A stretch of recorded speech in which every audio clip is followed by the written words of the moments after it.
Buenas tardes a todas, todos y todes. Soy Adolfo Ramírez, encargado de contenidos del área de educación del Museo de la Memoria y los Derechos Humanos, y me encuentro acá en la sala Lucha por la Libertad de nuestra muestra permanente, que da cuenta de las movilizaciones ciudadanas y manifestaciones públicas que fueron claves para poner fin a la dictadura.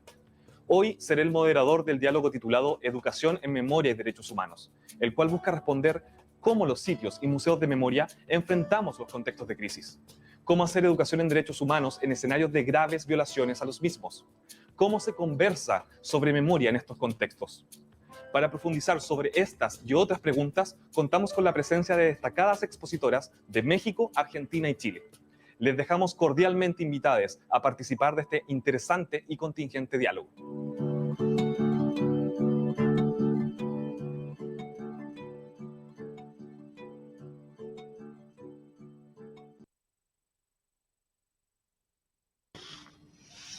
Hola, muy buenas tardes a todos, todas y todes. Sean bienvenidos a este segundo diálogo del Encuentro Internacional de Museos de Memoria y Derechos Humanos. Mi nombre es Adolfo Ramírez, soy encargado de contenidos del museo y hoy me encuentro acá preparando esta mesa llamada Educación en Memoria y Derechos Humanos. Hoy nos enfocaremos en hablar sobre cómo se hace educación en derechos humanos desde sitios y museos de memoria en contextos de transformaciones y crisis sociales graves. Además, por supuesto, con violaciones a derechos humanos. Cómo se conversa sobre memoria en contextos de transformación y o crisis. Para esto contamos con tres grandes expositoras, como mencionamos en el video, que voy a pasar a presentar en este momento. La primera de ellas es Fabiana Alcarte, licenciada en Comunicación Social con orientación institucional de la Universidad de Rosario, profesora en Ciencias de la Educación de la Universidad Nacional de Rosario. Además, es coordinadora del Departamento de Educación del Museo de Memoria de Rosario y lleva adelante el área de formación continua, organizando instancias de capacitación virtuales y presenciales para docentes, estudiantes de carreras de formación docente. Además, diseña y elabora materiales pedagógicos sobre historia reciente en las aulas.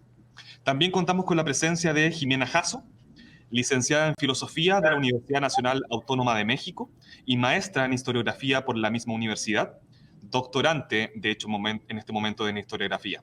Apasionada por los museos, sus investigaciones versan sobre los memoriales en América Latina.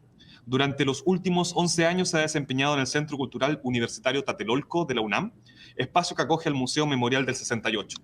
Como jefa del área de mediación educativa, promueve proyectos dentro y fuera del museo, trabajando con diversas comunidades con dos intenciones claras. Primero, involucrar a los jóvenes como seres políticos y segundo, la construcción de memoria desde las comunidades. Y por último, presentamos a nuestra invitada nacional, Cintia Vargas Leiva, quien es licenciada en Historia y en Educación Media con mención en Historia, profesora de Educación en Historia y Geografía por la Universidad de Chile, egresada de la maestría en Género, Sociedad y Políticas y diplomada en Ciencias Sociales, mención Género y Políticas Públicas por PRIGEP, Flaxo, Argentina. Además, ella es profesional del área de educación de la Corporación Parque por la Paz Villa Grimaldi, docente y coordinadora ejecutiva del Diplomado Educación, Memoria y Derechos Humanos de la Universidad de Chile, quien lo realiza en conjunto con el Museo de la Memoria y los Derechos Humanos, y se ha desempeñado en proyectos sociales y culturales en sitios de memoria y organizaciones de derechos humanos. Muchas gracias a nuestras tres expositoras por haber aceptado nuestra invitación. Estamos muy contentos de poder contar con ustedes. Para contarle un poquito al público, la misma dinámica que se realizó en la mesa anterior. Esta será una exposición que contará de 15 minutos por cada una de nuestras panelistas, para luego pasar a una sección de preguntas donde también podremos ir pimponeando información junto a nuestro público. Pueden dejar sus preguntas por los diversos medios de comunicación que estamos realizando en la transmisión de este encuentro. Bueno, sin más preámbulos y esperando poder gozar del conocimiento y la experiencia de nuestros panelistas, le doy el paso a Fabiana Alcarte para que comience con su presentación. Adelante, Fabiana. Bueno, muchas gracias, Adolfo. Buenos días a todas y a todos. En primer lugar, agradecer la convocatoria. Para nosotros siempre es un honor, es un placer que nos inviten a participar de estos encuentros en donde, bueno, nos conocemos de diferentes sitios de memoria de la región, intercambiamos experiencias, saberes, emociones, pareceres, y también felicitarlos por estos primeros 10 años del Museo de la Memoria y los Derechos Humanos de Chile.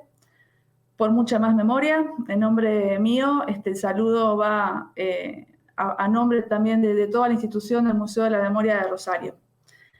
Muchas gracias nuevamente por la invitación.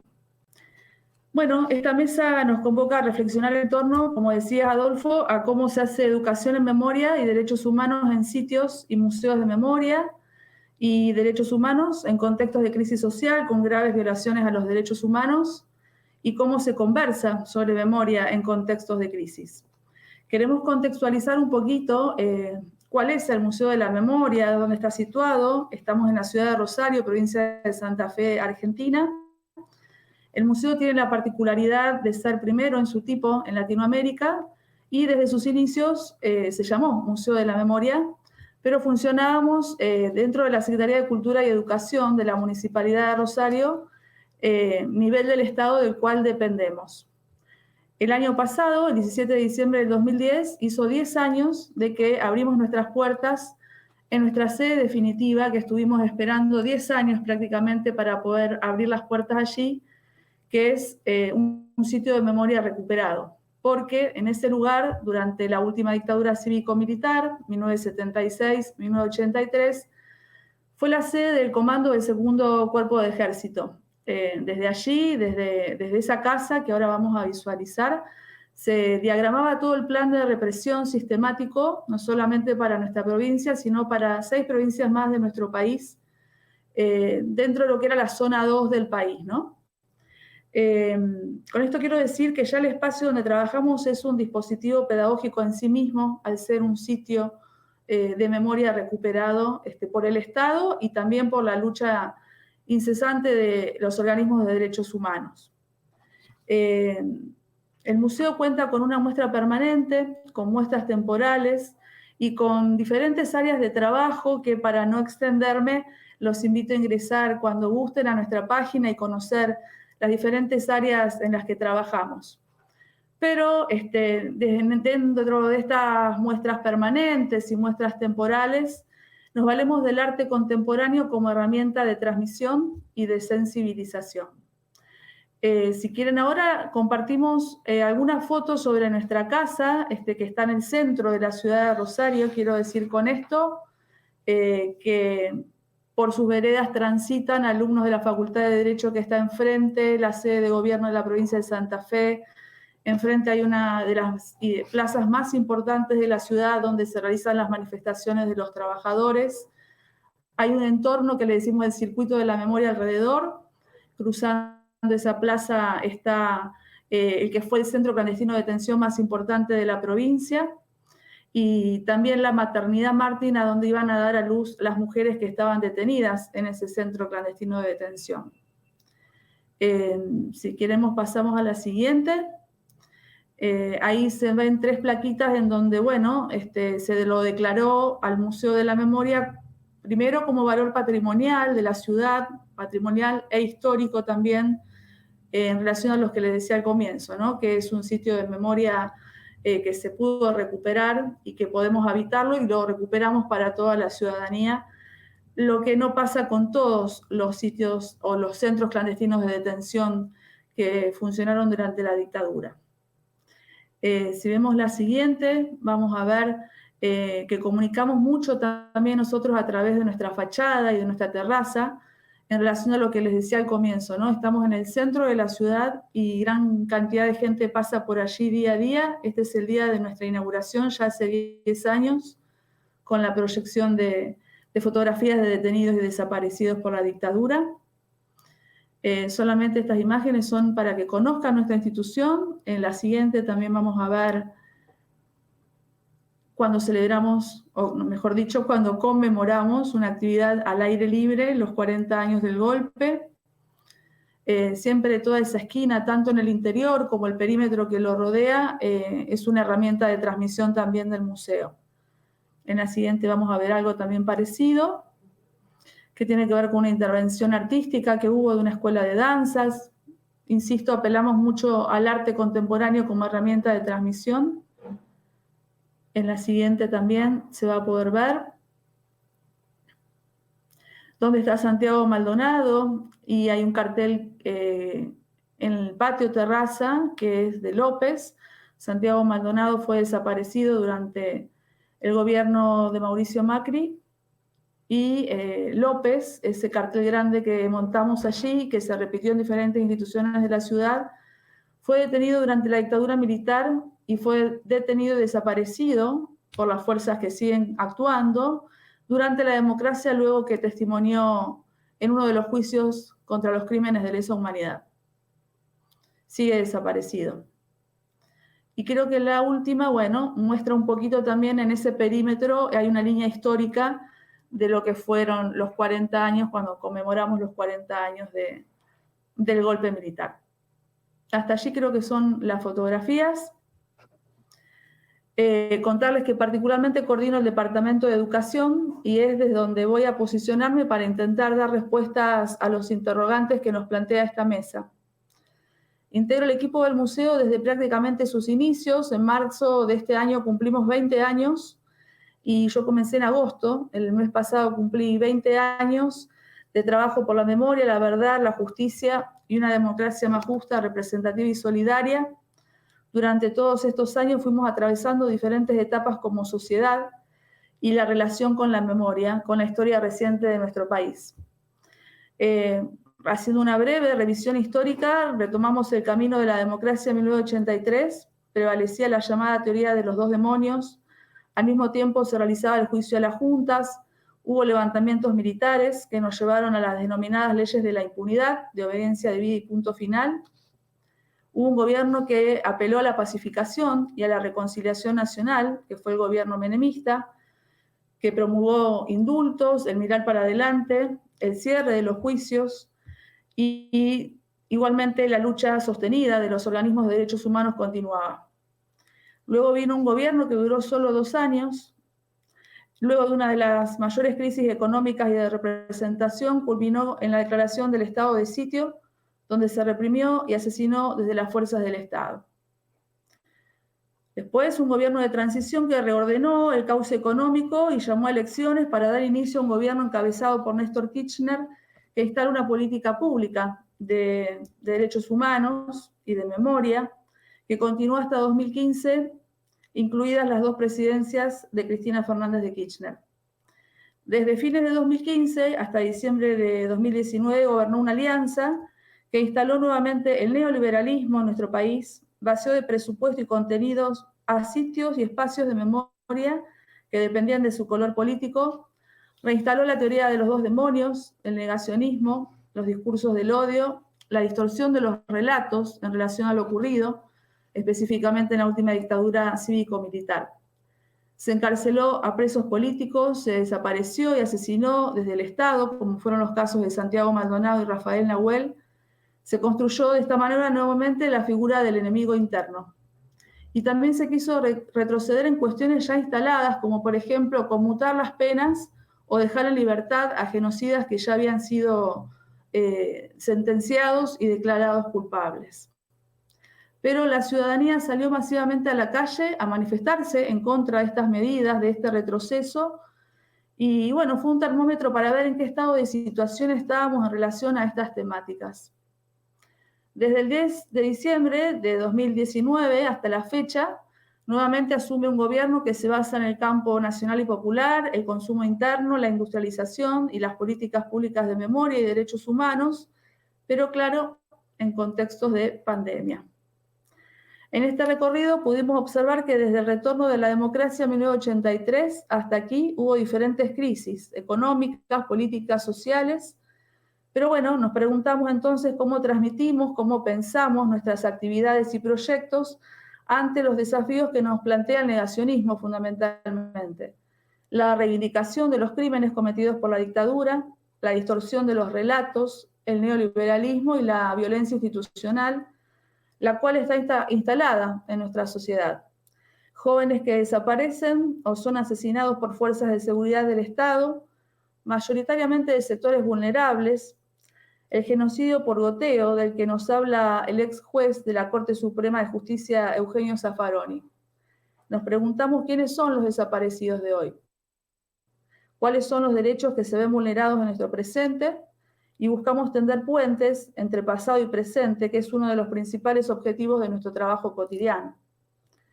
Nuestro relato está respaldado por sentencias judiciales, por marcos jurídicos, documentos educativos, políticas públicas de memoria, testimonios de sobrevivientes, informes y documentos desclasificados de la época de la dictadura, escasos porque el terrorismo de Estado se basó en lo ilegal y clandestino. Nos basamos en investigaciones de historiadores, de politólogos, de cientistas sociales, que el arte trata de traducir en nuestro caso, con el claro objetivo de visibilizar las responsabilidades de quienes accionaron durante el periodo bajo la modalidad del terrorismo de Estado y con la intención final de construir una sociedad democrática en la que no vuelva a suceder. Partiendo desde la noción que un museo de memoria, un sitio de memoria, constituyen de por sí escenarios educativos, políticos en sí mismos, que invitan constantemente a la reflexión, a pensar, a encontrarnos, a interpelarnos, pero construyendo el relato en torno a la memoria entre todas y todos, desde un espacio democrático abierto al diálogo, al cruce de miradas, a posturas encontradas también, a resistencias, a la conformación de la subjetividad política de las nuevas generaciones, que no se traduce en política partidaria, a través de la transmisión del legado, haciéndolas sentir parte de una sociedad posgenocida, aunque no hayan formado parte de ella cronológicamente hablando. El objetivo no es que conozcan todo lo que pasó durante un recorrido guiado, por ejemplo, sino algo de lo que pasó que no nos es ajeno al ser parte integrante de esta sociedad postdictatorial, que nos interpela y nos hace pensar que cada derecho conquistado no se dio de manera natural y está asegurado su vigencia para siempre. Lo hemos comprobado en diferentes países de nuestra Latinoamérica en los últimos años. Esto es, hay un mandato instalado, el nunca más, el recordar para no repetir, pero que no acaba ahí, sino que ese conocimiento, ese posicionamiento crítico en relación a lo que nos atravesó como sociedad, buscamos que sea el faro que nos guíe para la construcción de la actual sociedad, con vista a un futuro más inclusivo, más justo y solidario, con mayores libertades y márgenes de participación.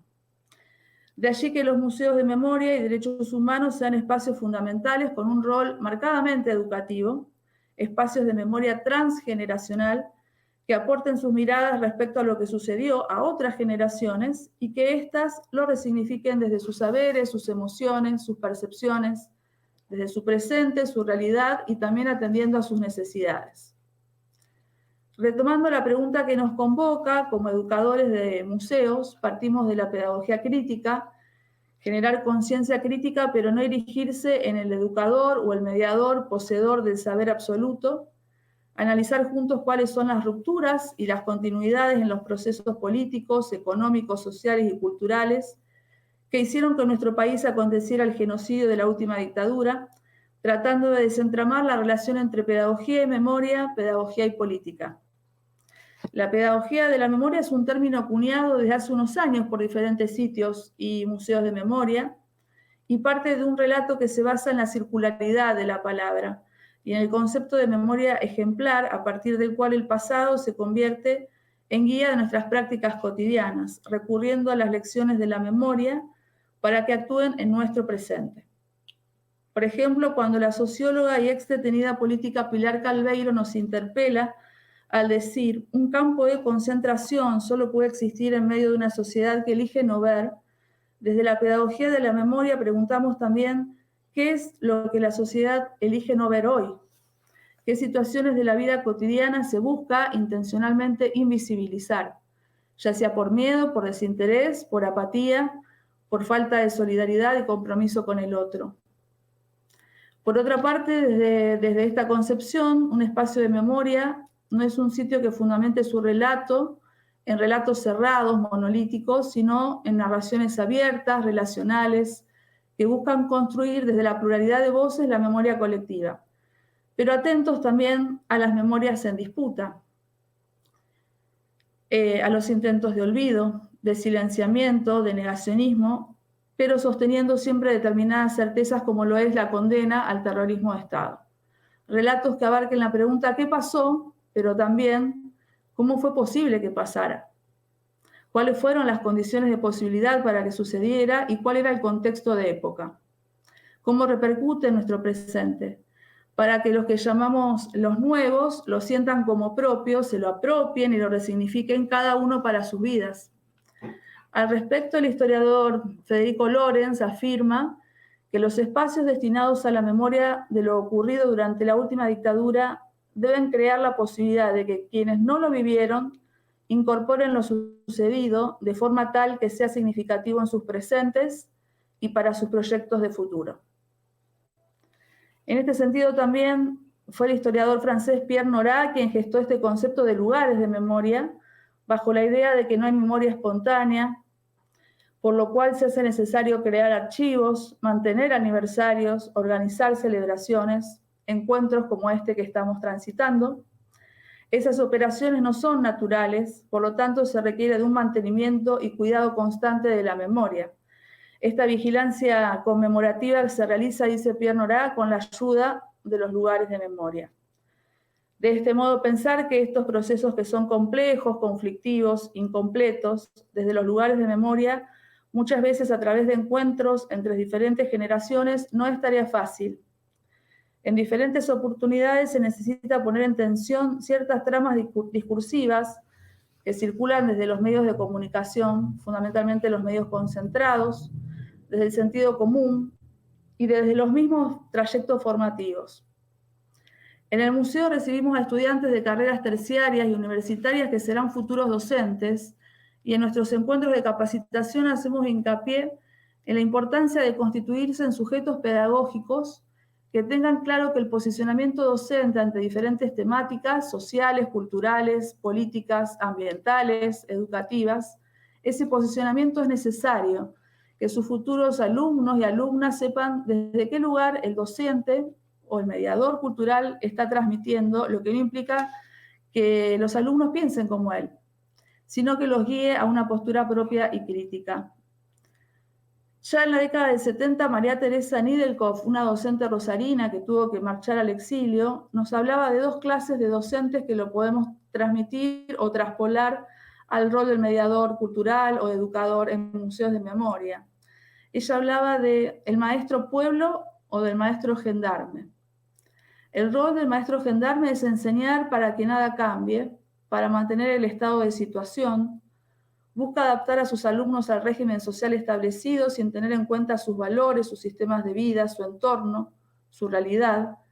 Considera que para eso fue formado y hasta separa su rol docente del de ser un ciudadano con determinadas concepciones políticas e ideológicas.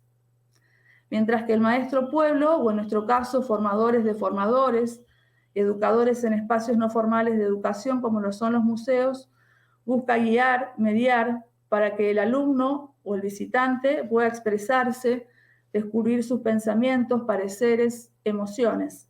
Formar educadores y ciudadanos comprometidos con una actitud creativa de compromiso con la cultura, teniendo en cuenta el entorno de cada uno y de cada una. ¿Cómo no mencionar en nuestras bases a la pedagogía de la pregunta, legado de nuestro guía Paulo Freire, del cual hace pocos días se conmemoraron los 100 años de su natalicio y está más vigente que nunca? Buscamos justamente eso, partir de la pregunta como una forma de posicionarnos en que el saber absoluto no es posesión del educador o del mediador cultural, partir de la curiosidad. El mismo Freire decía, siempre he insistido en trabajos antiguos y recientes, que las inquietudes, las dudas, la curiosidad de los estudiantes deben ser tornadas por el profesor como desafíos hacia él. Es necesario vivir la pregunta, vivir la indagación, vivir la curiosidad. Para un educador, en esta posición, no hay preguntas bobas ni respuestas definitivas.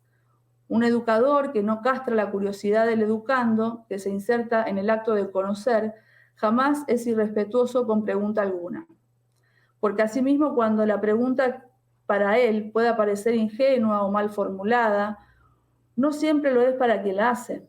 En tal caso, el papel del educador es de ayudarlo a rehacer la pregunta con lo que el educando aprende en la práctica, o sea, cómo preguntar mejor. La visión de Freire de la educación es una herramienta de transformación y liberación fundamental en el ámbito de los derechos humanos, de la historia reciente, para la búsqueda de una democracia más participativa, más justa y solidaria.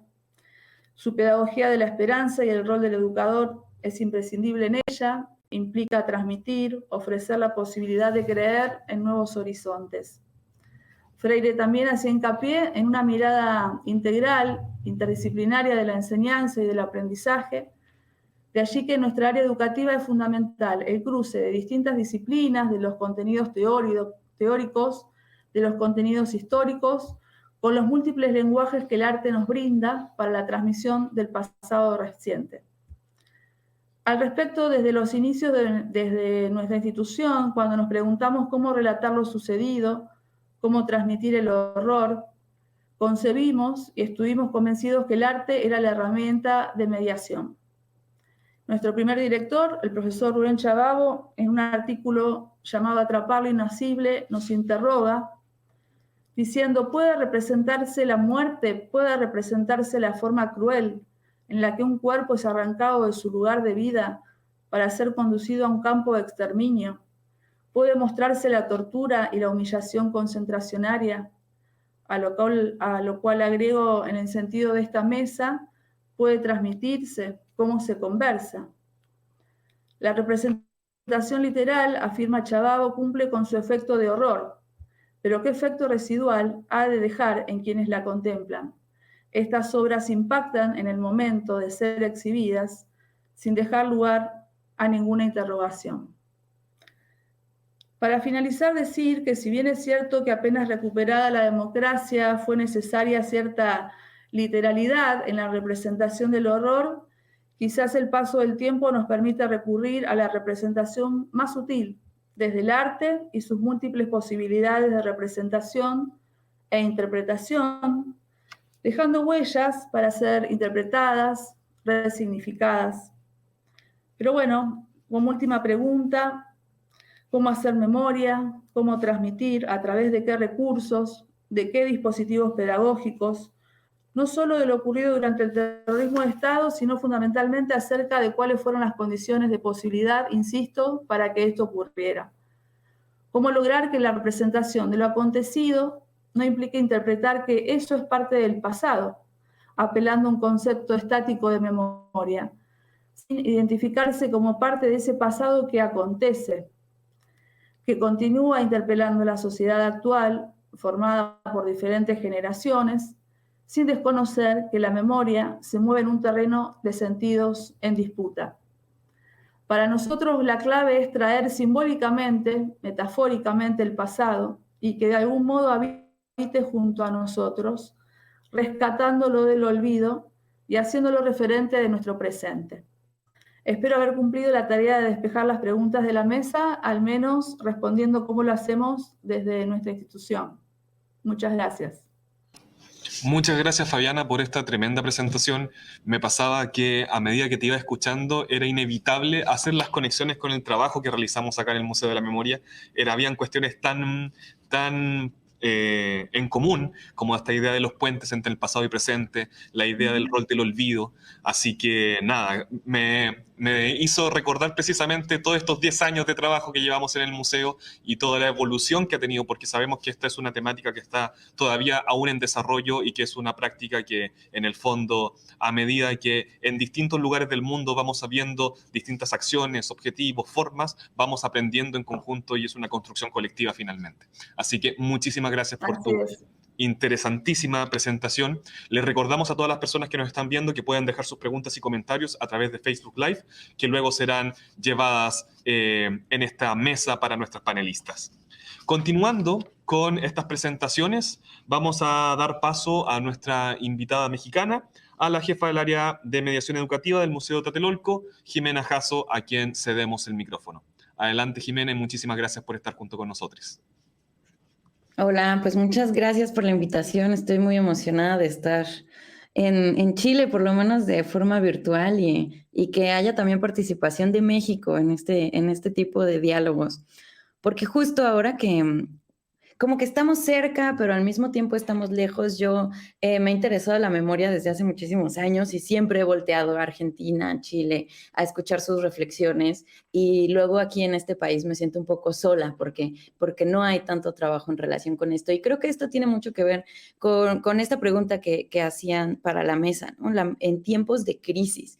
Y yo me preguntaba, ¿qué es la crisis? ¿Cómo podemos entender la crisis? Mi país, mi generación ha estado en crisis todo el tiempo, ¿no? Yo llevo 12 años trabajando en Tlatelolco y desde que empezamos a trabajar, pues el narcotráfico, la guerra contra el narcotráfico estaba en el apogeo. Hace 7 años es la desaparición de los 43. Entonces, el tiempo de crisis como que ha permanecido. Y creo que una diferencia importante entre los memoriales que podemos ver en Chile y Argentina es que finalmente hay un periodo que parece que se cierra. Y claro que no es que venga un mundo perfecto después, pero vienen crisis distintas. Y en México no ha habido un momento en el que digamos, pues aquí terminamos y empezamos un momento nuevo. Podemos darnos el tiempo para empezar a construir memorias. Sin embargo, creo que esto ha tenido un valor porque por lo menos en nuestro país hemos empezado a trabajar la memoria de una forma diferente. Y el área de mediación educativa que yo coordino allí en Tlatelolco, pues es parte de, Tlatelolco es un museo que es parte de la Universidad Nacional Autónoma de México y en el que hace 12 años se hizo el Memorial del 68, que es un memorial sobre el movimiento estudiantil del 68 que hubo aquí en México también, y ahora también comprende otros movimientos sociales, movimientos feministas, movimientos indigenistas, etcétera. Entonces, bueno, allí trabajamos nosotros y desde hace 12 años yo he tenido dos intenciones que en realidad terminan siendo una triada. Por un lado, que los jóvenes se reconozcan como seres políticos, seres sociales. Es decir, cuando van al museo, no nos interesa que sepan qué pasó el 2 de octubre, qué pasó en el movimiento estudiantil, sino que nos interesa que al final salgan que más bien el museo y su historia, la memoria que está allí contenida, nos sirva como herramienta, como catalizadora para que ellos se reconozcan como seres políticos. Y sobre todo nos gusta mucho trabajar con jóvenes. Ay, me acabo de acordar que traigo fotitos. Yo aquí ya echando el chorro sin que ustedes vean las fotitos. Son fotos así como de diferentes, actividades que hemos hecho y algunas de algunas actividades particulares de las que voy a hablar. No sé si puede producción poner, ya está como el archivo, pero nada más hay que subirlo a que se comparta a pantalla. No sé si se pueda. Bueno, yo lo estoy viendo. Sí, nuestro equipo técnico va a estar viendo eso en este preciso momento. Vale, bueno, en cuanto lo logren, está perfecto. Bueno, entonces los jóvenes, a nosotros nos interesan mucho los jóvenes porque los jóvenes empiezan con esta transformación para lograr, primero son niños, ¿no? Y cuando eres niño, pues estás más con la familia, estás más, tus familiares son los que te cobijan. Sin embargo, cuando empiezas el paso a la secundaria, a la preparatoria, más o menos, digamos, de los 12 a los 18 años, comienzas a construir tu propia concepto, tu propia identidad. Y esa identidad además se empieza a relacionar con los otros. ¿Por qué? Porque tenemos que decidir si tomamos el camión, justo cuánto cuesta ese camión. Tengo yo mi propio dinero que tengo que decidir cómo invertir. Si me voy a ir a tomar unas cervezas con mis amigos a un parque o a una cancha, comienzas a afectar políticamente a los otros y entonces comienzas a considerarte también tú como un ser político. Sin embargo, muchas veces aquí hay un gran adultocentrismo, ¿no? Son los adultos los que dicen cuál es la identidad del joven, porque el joven apenas se está configurando a sí mismo. Entonces, como museo nos parece fundamental acompañar a los jóvenes para que comiencen la construcción de su identidad política, pero desde sus propias narrativas y no desde narrativas externas. Y, por ejemplo, el movimiento del 68 nos puede servir muy bien para conocer cómo se hablaba en los periódicos de estos jóvenes, cómo se les deslegitimaban, ¿no? Cómo se decía quiénes eran y quiénes tenían que ser. Y en cambio, ver cómo los jóvenes no tenían espacios o tenían que buscar otros espacios y otras herramientas para definirse y defenderse a sí mismos con lo que eran. Y para eso es algo, nosotros por eso esto es algo fundamental en el museo. Y esto tiene mucho que ver también con la memoria. Entonces, tenemos primero la construcción de un ser político, la construcción de la identidad, y esto a partir de la memoria, pero la memoria no pensada como la memoria de los movimientos sociales anteriores, sino otra vez como reconocer la memoria como una herramienta, como una estrategia para ir configurando nuestra propia identidad y fortalecerla, porque la identidad no solo se construye en el presente, sino se construye desde el pasado y a partir de narrativas. Y yo creo, a mí me gusta mucho Paul Ricoeur, y bueno, mientras nos narramos, nos configuramos, nos decimos y nos hacemos y nos construimos, somos. Entonces creo que el acompañar a los niños, a los jóvenes en la configuración de sus memorias, para nosotros es muy importante para que ellos puedan construir una identidad propia y defenderla. Y bueno, yo quería platicarles de 3 proyectos que justo van acompañados de este tipo de reflexiones, ya para verlo como aplicado en la práctica, ¿no? Ahorita estamos viendo fotografías de un proyecto que hicimos con niños en situación de calle.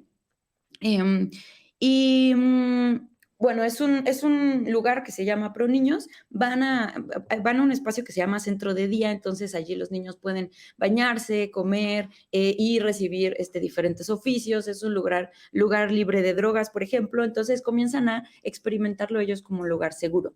Nosotros, está muy cerca de Tlatelolco, como a 3 cuadras, entonces nosotros hicimos una colaboración con ellos, y la intención de este proyecto es que los niños que están en situación de calle, por un lado, que es algo que atraviesa todos nuestros proyectos y que tiene mucho que ver con esto de la crisis.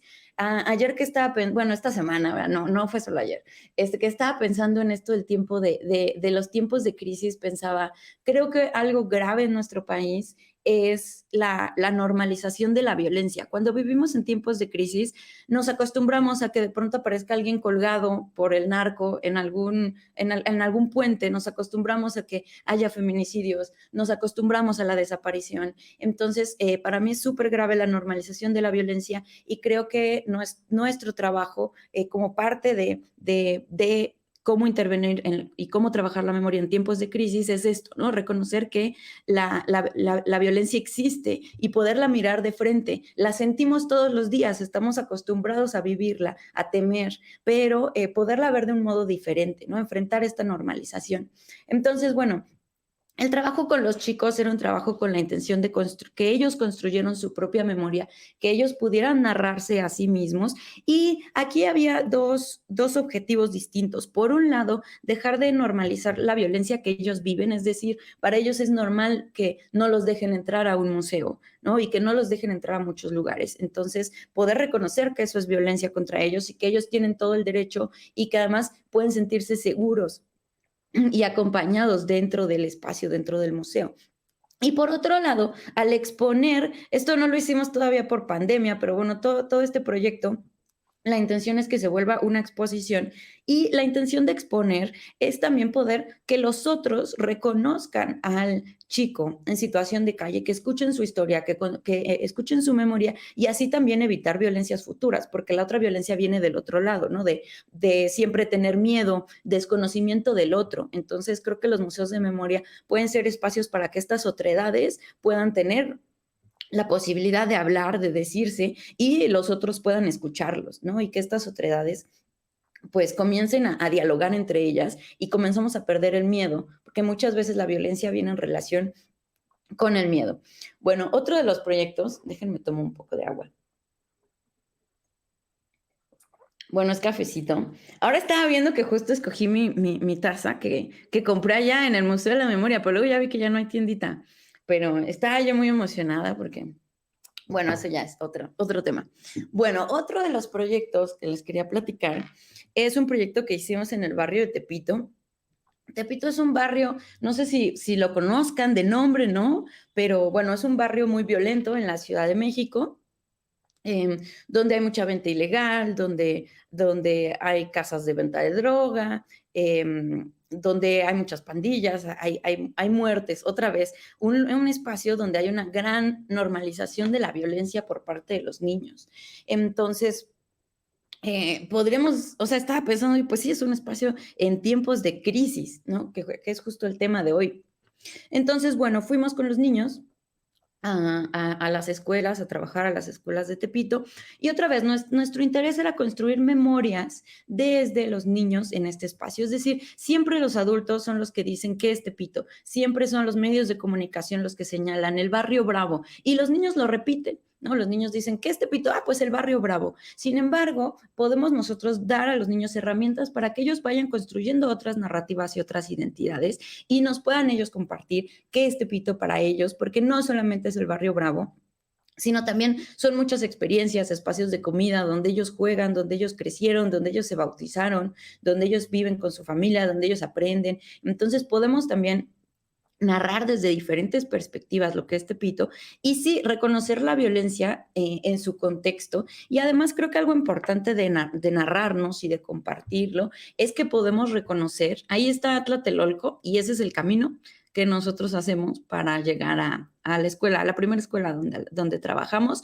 Como ven, hay que entrar por los puestos de venta y al fondo se encuentra la escuela.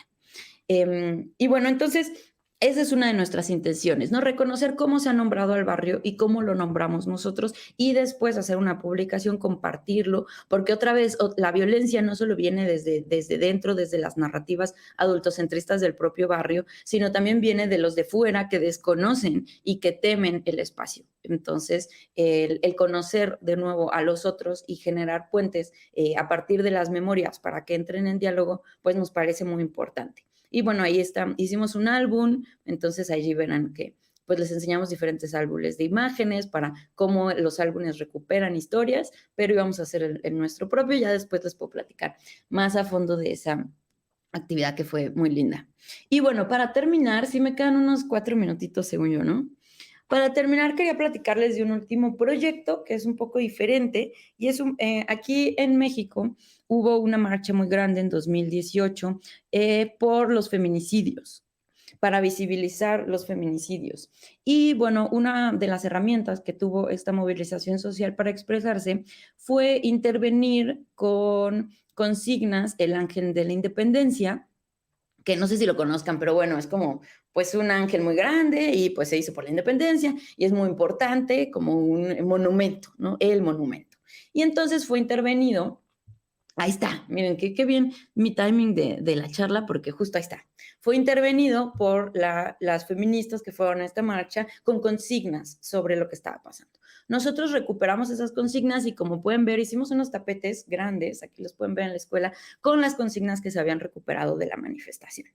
Y fuimos a las escuelas a platicar sobre lo que estaba sucediendo. Entonces, otra vez, tenemos un tiempo de crisis, crisis por tantos, 9 feminicidios al día, y normalizamos ese tipo de cosas, entonces hay que empezar a hablar al respecto, ¿no? Entonces, pero aquí un tema que quería tratar con este proyecto es que me parece muy importante que diferenciemos dos cosas. Por un lado, queríamos hablar de las ideas de las feministas. Entonces, vamos a sacar del contexto de la intervención del monumento, ¿no? Estas frases y vamos a hablar sobre ellas con los chicos. Y nos sorprendimos porque ellos, si tú les preguntas qué buscan estas manifestaciones, contra quiénes eran, pues te podían explicar qué es el feminicidio, qué es el acoso, qué es la violencia sexual. Es decir, los chicos reconocen que hay un problema de violencia. Sin embargo, era muy común que después dijeran, pero esas no son las formas, ¿no? Esas chicas son violentas, yo no estoy de acuerdo con ellas. Entonces, hay que reconocer que tenemos dos procesos allí. Por un lado, las ideas de un movimiento social y por otro lado, las herramientas con las que los movimientos deciden expresarse y visibilizar lo que está sucediendo. Entonces, para nosotros era muy importante que los chicos pudieran reconocer esta diferencia porque así uno termina criticando el medio, criticando las ideas por los medios que usaron, ¿no? Ay, creo que este videito ya se trabó. Espérenme que lo cambio para que sigan viendo fotitos. Ya. Bueno, entonces, esto último que quiero presentarles, que puede ser quizás lo más polémico, porque es polémico en la realidad, es que tenemos que enfrentar también el tabú de la violencia y la violencia desde los movimientos sociales, porque finalmente tener como estrategia una marcha, una huelga, intervenir un monumento, tirar un monumento, son estrategias violentas de los movimientos sociales. Sin embargo, yo siento que hay un gran tabú de la violencia. Se tiene miedo a reconocer que el movimiento social también tiene este tipo de herramientas para poder trabajar, así como estos miedos de no vamos a hablar de sexo con los niños porque no se vayan a embarazar, no vayamos a hablar de drogas con los jóvenes porque todos se van a volver drogadictos. Parece que tenemos miedo de hablar de la violencia dentro de los movimientos sociales como estrategias. Y no es para justificarlas, pero cuando hablamos de algo y lo entendemos, no tiene que ser ni para justificarlo, sino para reconocer que existe, ¿no? Entonces, en la independencia de México, en la revolución, se utilizó la violencia por parte de los movimientos para lograr cosas. Sin embargo, ahora parece que ese punto no se puede dialogar en ninguna parte, ¿no? Y entonces, bueno, poco a poco con la tira de los monumentos, que este tipo de intervenciones están comenzando ya a crear espacios para que dialoguemos al respecto, pero creo que es muy importante que los museos de memoria, desde los jóvenes, podamos reconocer esto, que hay ideas que las personas están defendiendo y hay estrategias. Y esas estrategias no es que diga que el museo los quiere llevar a todos a quemarlo todo, a destruirlo todo, sino que es un espacio para que el tabú de la violencia se rompa y para que dejemos de tener esto en silencio y empecemos a discutir y a dialogar sobre cuáles son las estrategias que tenemos como sociedad cuando queremos darnos a escuchar, cuando queremos hacernos escuchar. Y cuáles son las consecuencias de cada una de esas estrategias frente a los medios de comunicación, frente a los otros, frente a las otras generaciones, que a veces puede haber ahí una ruptura generacional un poco complicada. Entonces, bueno, ¿cuál sería, como conclusión, la relación entre memoria y los tiempos de crisis? Creo que sería esta, que como museo tenemos esa gran responsabilidad de compartir herramientas desde la memoria, desde la historia, sobre cómo es una movilización social, cómo han funcionado las movilizaciones sociales anteriores, pero ¿para qué? Para que en el presente los jóvenes, a partir de también ir defendiendo su identidad y construir su ser social, reconozcan no solamente que por lo que quieren luchar, sino qué estrategias hay para ello, ¿no? Y así podemos como cumplir con estas dos facetas, y yo esperaría que los jóvenes, después de ir al museo, pues puedan profundizar en todo esto y reconocerse como seres sociales con herramientas para luchar por lo que ellos creen. Y eso sería todo. Muchísimas gracias, Jimena, por la presentación. Muy primero relacionada, creo, con el contexto que estamos viviendo, no solamente en el caso mexicano, por ejemplo, con lo que sucede con la violencia contra movimientos sociales, la violencia de movimientos sociales o la violencia, por ejemplo, contra mujeres, sino que es una realidad bastante compartida en Latinoamérica. Mucho de lo que mencionaba me hacía directa relación con lo que hubo ocurrido en Chile a partir del 18 de octubre de 2019, este proceso de movilización social que culmina con lo que hoy día estamos viviendo con la transformación y el cambio de la Constitución de Pinochet. Hay una cuestión muy interesante de lo que decías con respecto al uso de distintas herramientas por parte de los movimientos sociales, una cuestión que acá en Chile también ha sido altamente debatida en los últimos años, precisamente bajo esta idea de no es la forma de plantear los cambios, pero que es una cuestión muy, muy interesante porque precisamente para nosotros como museo el 18 de octubre del 2019 nos forzó a ciertos cambios, porque esta construcción de la memoria de los jóvenes que no tienen esta relación con la dictadura, que es el centro neurálgico del contenido del museo, hoy día hace un puente entre el pasado y el presente. Ya no tenemos que explicarle a los jóvenes lo que es un toque de queda porque lo saben en carne propia. Ya no tenemos que explicarles lo que es la militarización, las violaciones a los derechos humanos, los abusos de poder, porque precisamente su memoria se está construyendo en base a este proceso de crisis. Y es una cuestión que los espacios como los nuestros tienen que precisamente tomar para poder empezar a hacer esta construcción colectiva. Sabemos que la memoria no es solamente la suma de memorias individuales, sino que precisamente hay muchos otros factores que intervienen en este proceso, y creo que para bien o para mal, los momentos de crisis son cambios en el status quo que van a precisamente generar bifurcaciones en los caminos de las naciones, y que por lo tanto los lugares formativos como los nuestros tienen un rol fundamental. buscando esa conexión entre lo que ocurre en el pasado y lo que está ocurriendo en el presente para proyectar lo que viene hacia el futuro. Muchas gracias, Jimena, por la tremenda presentación desde el Museo de Tlatelolco.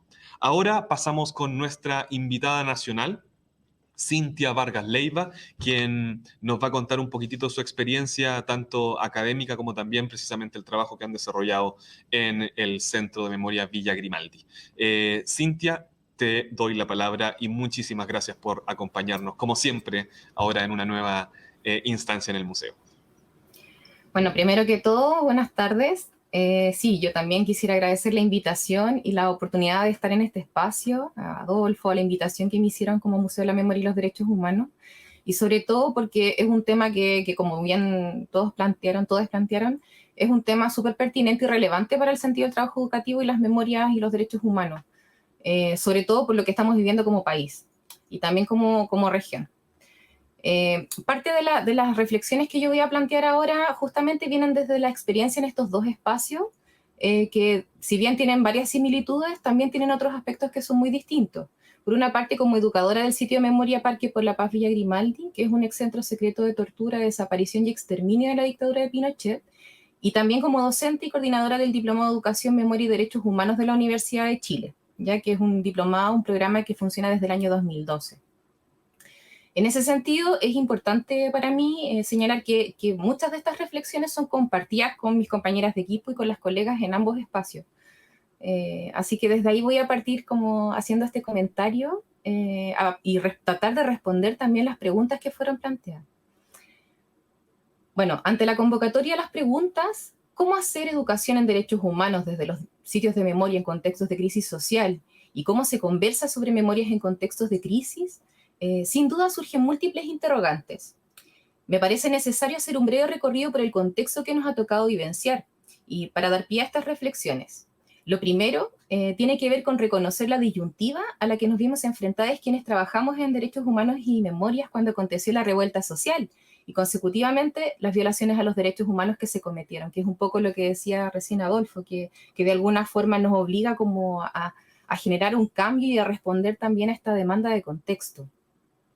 En mi práctica educativa en Derechos Humanos y Pedagogía de la Memoria, a partir del trabajo con estudiantes de enseñanza básica y media en el sitio de memoria, por ejemplo, pero también con estudiantes ya graduados en el diplomado, fuimos observando que cada vez se manifestaba mayor interés por la enseñanza de la historia reciente y los derechos humanos en el aula, toda vez que existe una insuficiente formación docente en el tema, no solo en programas de actualización, sino que también en la formación inicial de profesores y profesoras. Este creciente interés y también la lucidez de los jóvenes respecto a las condiciones de desigualdad social y económica que vivimos en el país, la desconfianza en las instituciones y la política tradicional, nos anticiparon un contexto que, a pesar de todo, fue sorpresivo. Pese que a la noción de que Chile despertó, ¿cierto?, que eran las consignas que se presentaban en el contexto de la revuelta, es cuestionable en la medida que durante la década última se venían desarrollando múltiples movimientos sociales que, si bien no estaban articulados entre sí, efectivamente habían logrado poner en el debate público problemáticas asociadas, por ejemplo, al sistema de pensiones, como no más AFP, a la gratuidad y a la calidad de la educación por parte del movimiento estudiantil, el movimiento feminista, ¿cierto?, el problema del agua, entre otras múltiples problemáticas que han sido puestas en el debate público. En ese sentido, no era de sorprender el devenir de la demanda por dignidad y por justicia de los movimientos sociales, pero sí la potencia de estas movilizaciones. Pese a estas dificultades que incluso hoy persisten para abordar la dictadura en el aula, el creciente interés por espacios de educación en memorias y derechos humanos hacía pensar que estábamos avanzando hacia una cierta consolidación de consenso sobre el periodo y la necesidad de abordarlos. A mi juicio, durante los últimos años, la idea del nunca más se había instalado como una noción que tenía cada vez mayor legitimidad. No obstante, la violencia estatal en Gualmapu, la represión a los movimientos sociales, la impunidad de los crímenes de la dictadura y de las violaciones a los derechos humanos en democracia, en definitiva, las deudas de un proceso transicional que parecía nunca acabar, tensionaban la legitimidad de esta noción de un nunca más que, finalmente, terminó por quedarse en la consigna ante la cruda realidad que vivimos tras el 18 de octubre del 2019. ¿Qué pasó? Como educadores y educadoras en memoria y derechos humanos, ¿había algo que hubiésemos podido hacer para evitar este escenario de violencia estatal y represión? ¿En qué quedó este nunca más que tratamos de sostener las organizaciones de derechos humanos? ¿Sería que nuestras prácticas no eran suficientes, que estábamos promoviendo el respeto por los derechos humanos sobre personas que ya estaban convencidas de este paradigma? ¿Cuál es la necesidad concreta de que el currículum escolar sobre estos temas fuese coherente con la formación inicial docente? ¿Qué pasaba con la sociedad completa, con la formación de las Fuerzas Armadas y de orden? ¿Cuál es el peso de la impunidad sobre los crímenes de la dictadura y los pactos de silencio, de las prácticas legitimadas de violencia resguardadas en el argumento de la seguridad nacional como fin en sí mismo? ¿Sería que podríamos haber hecho algo más? Sentimos el imperativo ético de mirar nuestro trabajo, de repensar las formas en que estábamos educando, a quiénes y de qué maneras. Si bien siempre supimos las falencias del sistema, con la certeza de que la educación en memoria y derechos humanos siempre es insuficiente, de alguna manera este presente nos obligó a evaluar nuestro rol y nuestro quehacer. Tuvimos que resignificar nuestro trabajo, actualizando sentidos y prácticas, por ejemplo, estableciendo cambios en los objetivos, diseñando nuevas metodologías, ajustando los contenidos que íbamos abordando en los dos espacios en los cuales yo me desenvuelvo, por ejemplo, tanto en el diplomado como en Villa Grimaldi.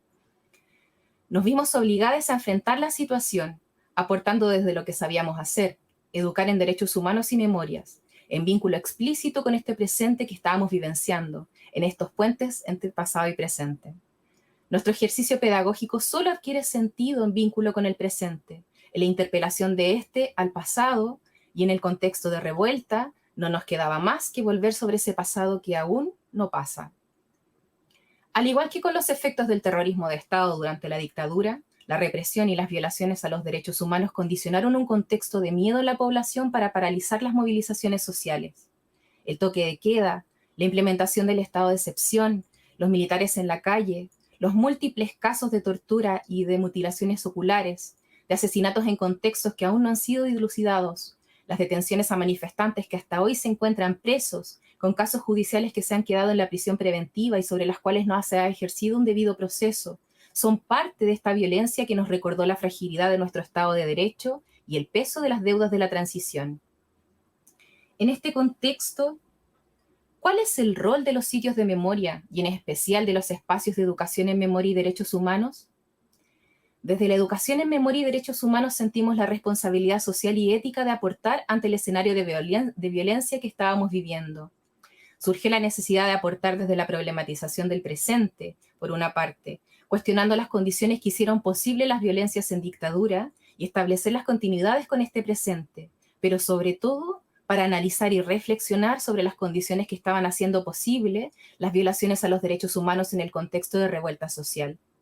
En ese sentido, la memoria se erige en el derecho que nos permite constituirnos como sujetos, en tanto que, como sostiene Sandra Rayo, un sujeto sin posibilidades de historizarse, de ser consciente de su lugar en el devenir del tiempo, es un sujeto que está impedido de ejercer plenamente sus derechos.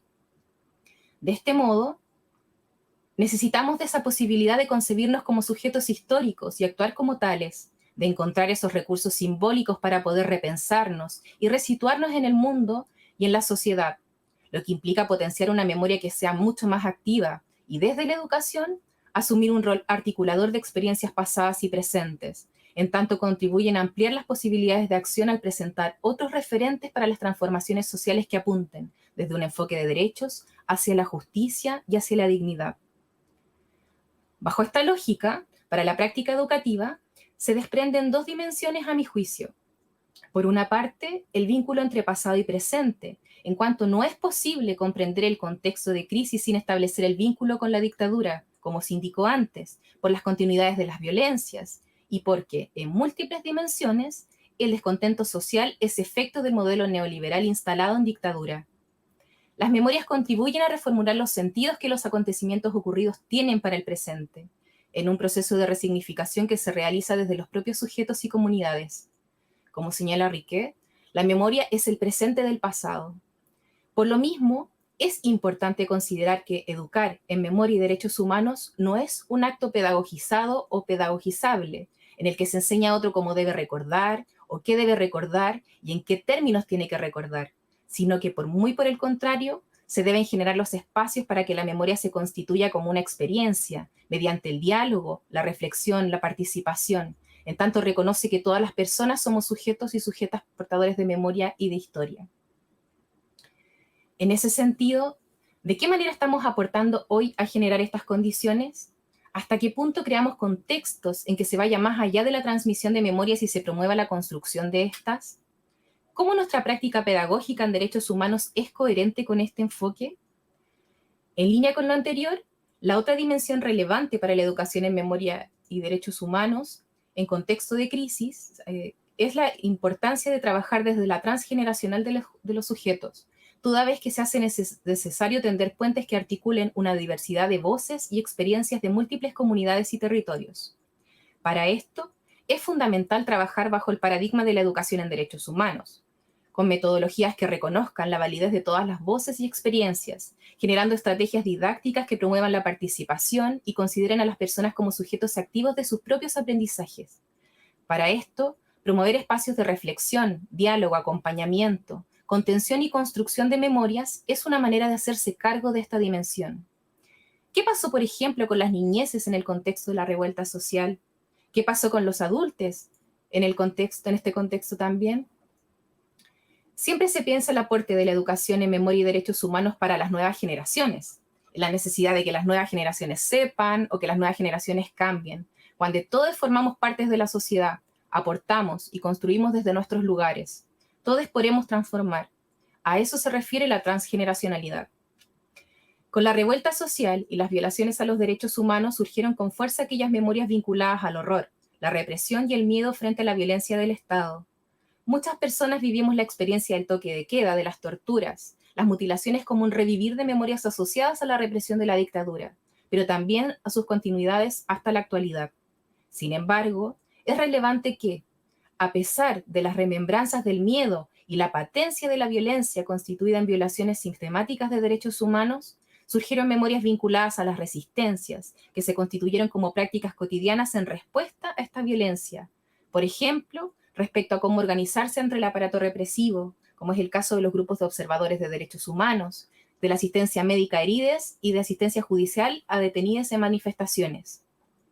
Asimismo, ya en el contexto de crisis económica profundizada por la pandemia, se levantaron estrategias para enfrentar, desde la colaboración y la organización territorial, la creciente precarización de las condiciones de vida. Estos ejemplos nos recuerdan cómo el pueblo enfrentó la crudeza de la dictadura. Y ahí me hacía sentido, por ejemplo, cuando partimos este panel al principio y se mostraba la sala, ¿cierto?, de las luchas por la libertad de la dictadura. Lo que puede ser leído como un ejercicio de memoria ejemplar, en tanto la comprensión contextualizada del pasado dictatorial tiene el potencial de contribuir a la prevención de futuros crímenes. En este ejercicio de memorias, de acuerdo a lo planteado por Svetlana Todorov, el pasado no será entonces repetido hasta la saciedad ni convertido en categoría universal, sino que leído desde su ejemplaridad. El buen uso de la memoria será aquel que sirva a una causa justa. Desde la educación en derechos humanos y memorias, es en este ejercicio de memoria ejemplar donde la transgeneracionalidad y el vínculo entre pasado y presente adquieren una pertinencia movilizadora, no solo para el movimiento social, sino que también para la sociedad en su conjunto. En tanto permiten la transmisión de memorias pasadas y la construcción de nuevos sentidos y memorias a la luz del nuevo contexto político. De esta manera, se genera una ruptura de lo que Sandra Rayo denomina el régimen de historicidad presentista, que instala el modelo neoliberal, pasando desde el consumo de memorias reificadas, dadas por la mera transmisión de información o de datos, a un incipiente ejercicio de transmisión y, por qué no, de construcción de experiencias históricas y de memorias. Este cambio en el régimen de historicidad debería ser un objetivo de la práctica pedagógica de los espacios de educación en memoria y derechos humanos, sobre todo en un contexto de crisis social y política, como posibilidad de abrir nuevos referentes éticos y políticos y de transformar nuestros contextos.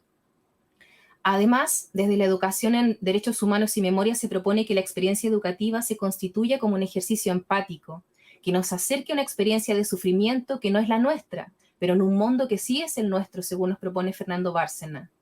Sin embargo, este ejercicio empático debe ser movilizador, vale decir, debe producir lo que Katherine Hyde denomina una perturbación empática, en que, más allá de la sola emoción, se constituye como un fenómeno gradual, procesual de afecto y cognición, como un proceso acumulativo que involucre conocimiento, aprendizaje y también emoción. Entonces, quizá la empatía puede transformarse en un camino hacia una conciencia que influya sobre el juicio y la práctica política de los sujetos. Para este ejercicio empático, el enfoque biográfico y el uso de testimonios es fundamental, en tanto contribuye a rehumanizar a víctimas y victimarios de la violencia política. Por un lado, aporta a la dignificación de las víctimas, a recuperarles en tantos sujetos, sus vidas, proyectos, sus luchas, a sacarlas del anonimato. ¿Qué estamos haciendo hoy con las víctimas de la revuelta social? ¿Qué pasa con las políticas de reparación? Quizá uno de los ejemplos que aborda esta dimensión es el archivo oral de Villa Grimaldi, que en este momento está incluyendo algunos testimonios de víctimas de la revuelta, como Fabiola Campillay y Gustavo Gatica. Pero sin duda es necesario que se sigan desarrollando diferentes acciones para poder hacerse cargo también de esta dimensión. Por otro lado, nos obliga a mirar a los victimarios como sujetos que jugaron un rol en este contexto y a comprender estos crímenes como acciones humanas, donde hubo posicionamientos que implican una responsabilidad no solo social, sino que política y penal. Humanizar a los victimarios, en este caso, agentes del Estado, implica reconocer la impunidad que existe sobre las violaciones a los derechos humanos y los crímenes de lesa humanidad, reconocer la necesidad de justicia y reparación como sociedad toda. Porque si no hay justicia, el aprendizaje social no se produce y las garantías de no repetición se diluyen en un nunca más que funcionó solo como consigna.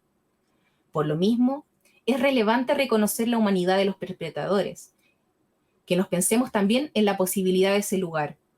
Según plantea Sandra Rayo, habitualmente no nos reconocemos en la subjetividad del perpetrador, pero vale preguntarse en qué contexto y qué circunstancia podríamos, cada una de las personas, llegar a hacerlo, desde una dimensión ética, sin caer en respuestas políticamente correctas, que es lo que se observa en varias actividades educativas en que te contestan lo que uno quiere escuchar, ¿cierto? Sin profundizar en las posturas éticas que sostienen un actuar.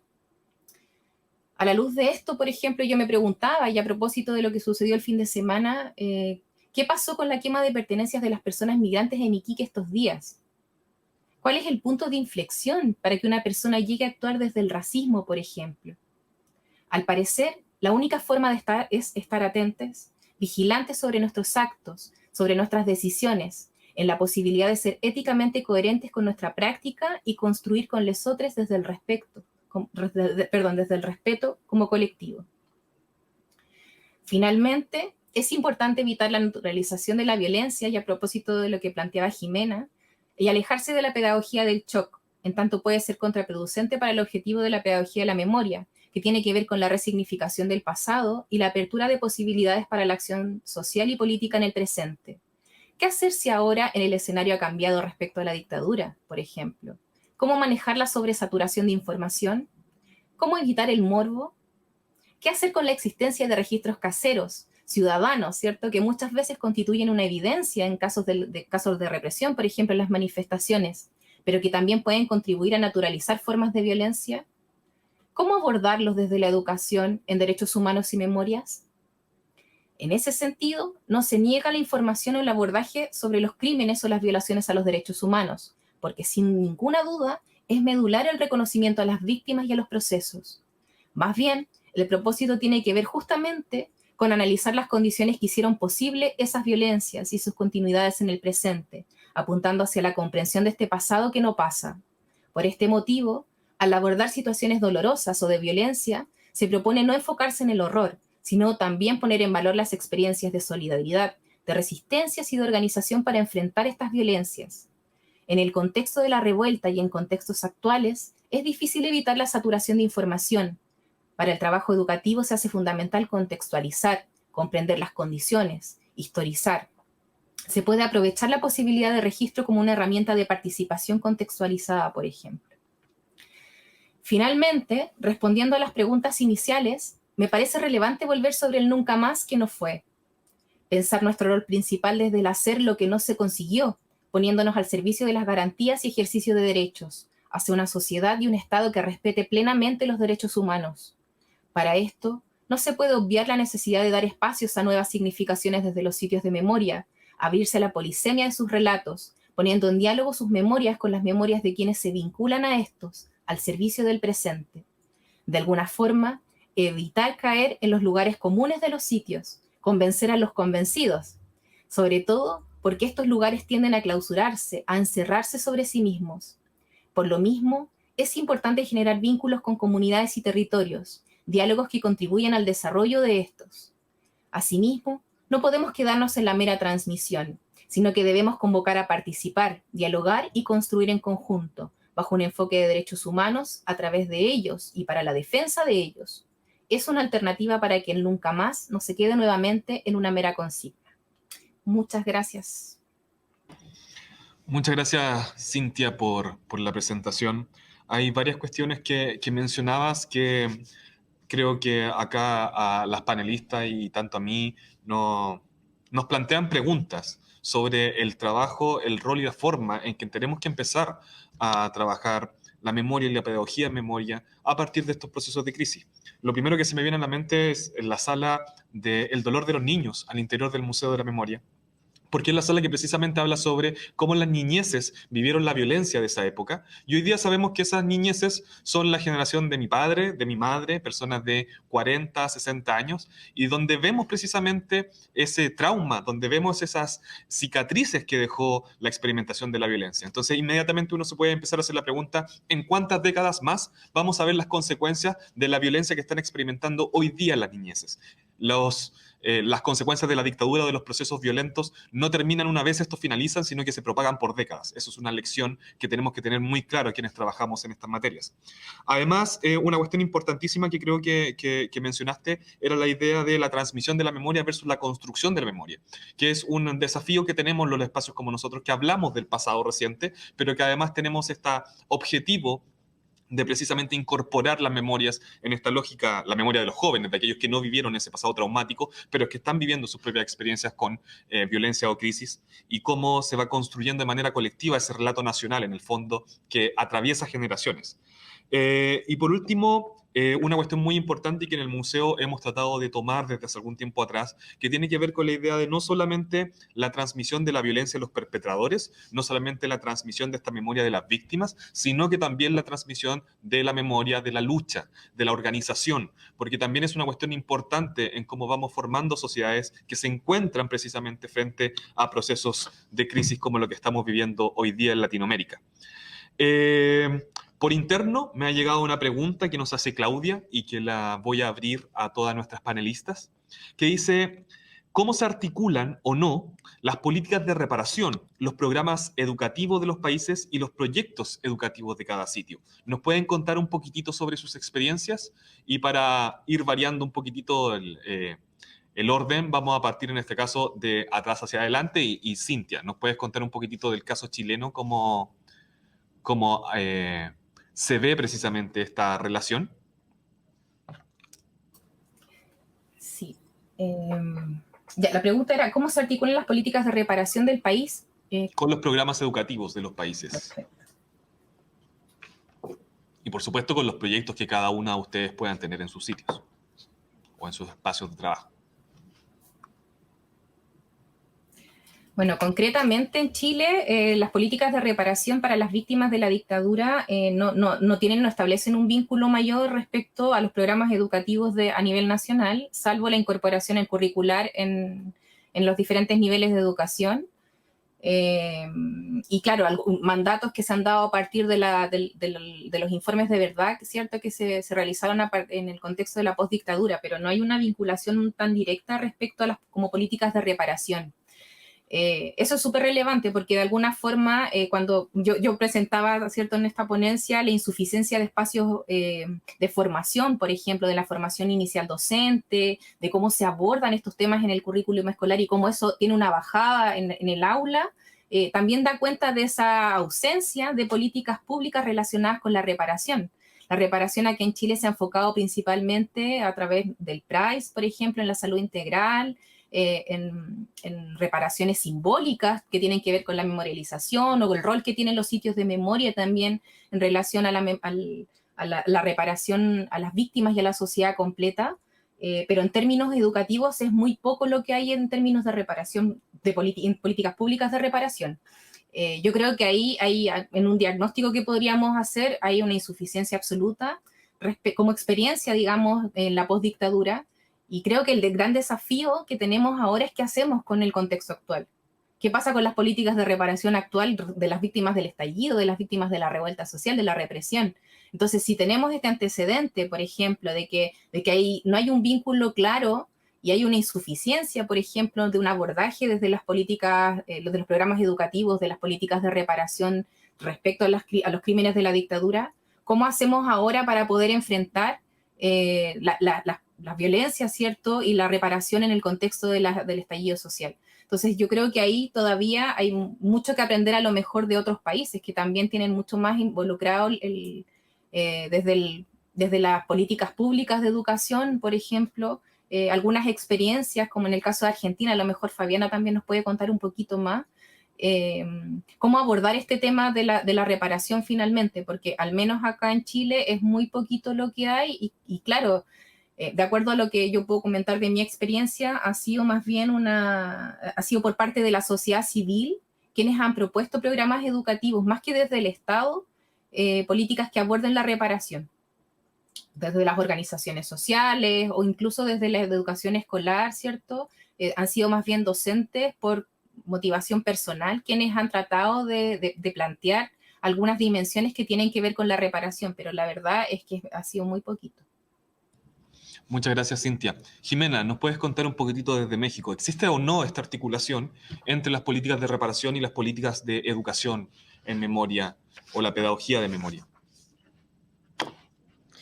Pues a veces yo me pregunto si solo soy muy ignorante o si realmente no existen, pero ya me dirán otros mexicanos que vean este video si sí, pero yo siento que en México estamos muy atrasados en las políticas de reparación y sobre todo en pensar en la educación.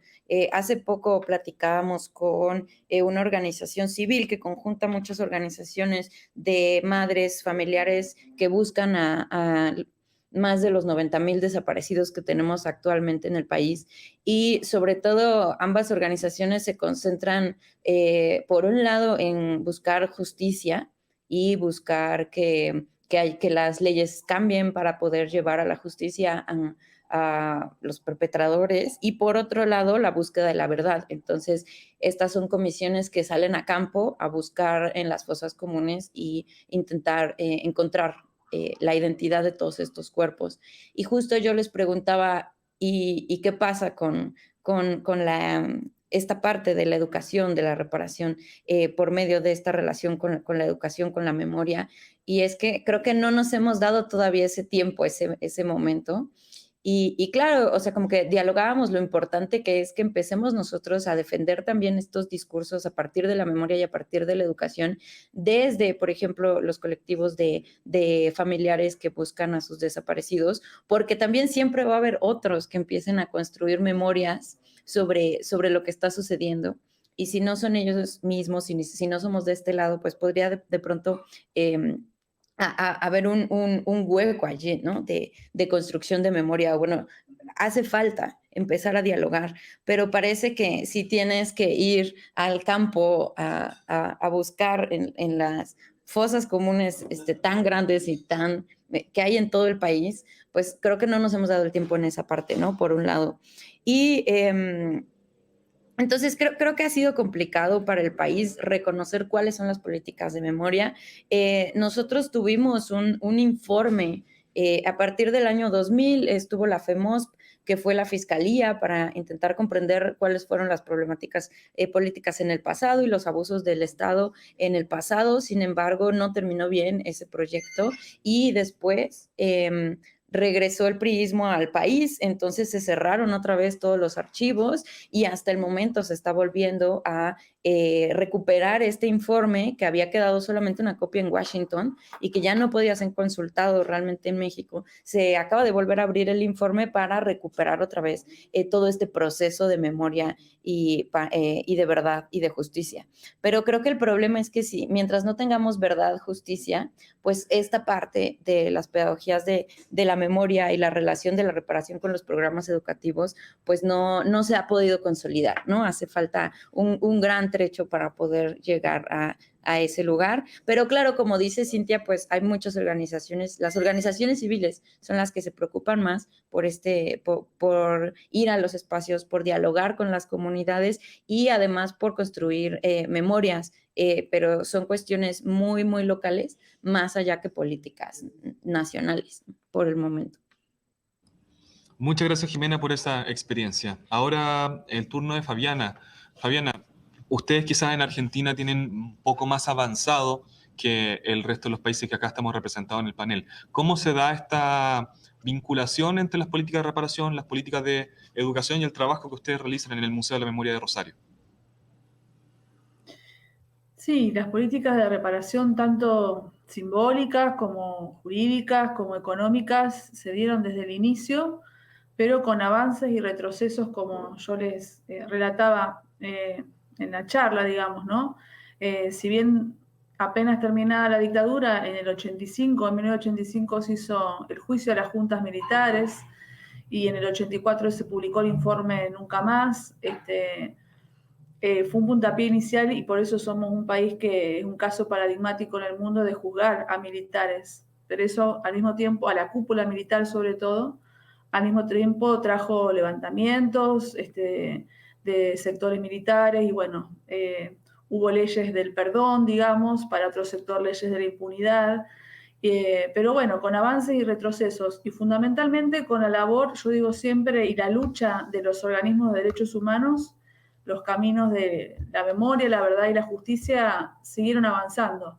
Cuando hubo indultos y separaron los procesos judiciales, surgió la agrupación Hijos e Hijas de Desaparecidos, ¿no? Y ellos dijeron, no hay justicia, hay escrache. Entonces iban a los lugares a donde los represores estaban en libertad y decían, bueno, que estaban allí, que cuidado, que ahí había genocidas caminando con los otros vecinos. Quiero decir que estos avances y retrocesos también dependieron mucho desde las diferentes gestiones de los gobiernos, de acuerdo a cada gestión y hablando siempre que también las compañeras lo hicieron, viendo las rupturas y las continuidades con los modelos económicos y neoliberales que se instalaron en las dictaduras, ¿no? Que volvieron en democracia esos gobiernos neoliberales y fueron los que produjeron los retrocesos.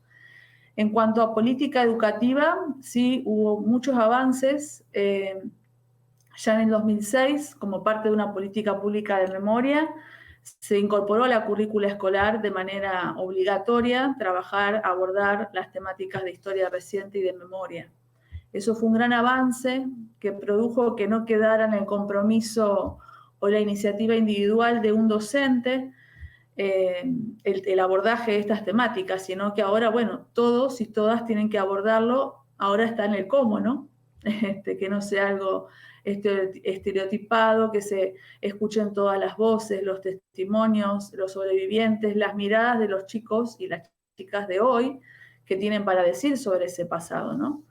Y en relación a los sitios de memoria, realmente en Argentina hay una gran cantidad desparramados por diferentes puntos del país que trabajan mucho sobre pedagogía de la memoria y reciben en diferentes experiencias. Yo por ahí acá no relaté los diferentes proyectos que nosotros llevamos adelante, pero desde formación docente para estudiantes universitarios y terciarios hasta que recibimos a niños y niñas de sexto grado, de acuerdo a cada nivel educativo, el relato va cambiando, leyendo el grupo que tenemos enfrente, la transmisión de la memoria reciente se construye, eso lo tenemos muy claro, escuchando qué tiene para decir el visitante, el alumno, la alumna, el estudiante, ¿no?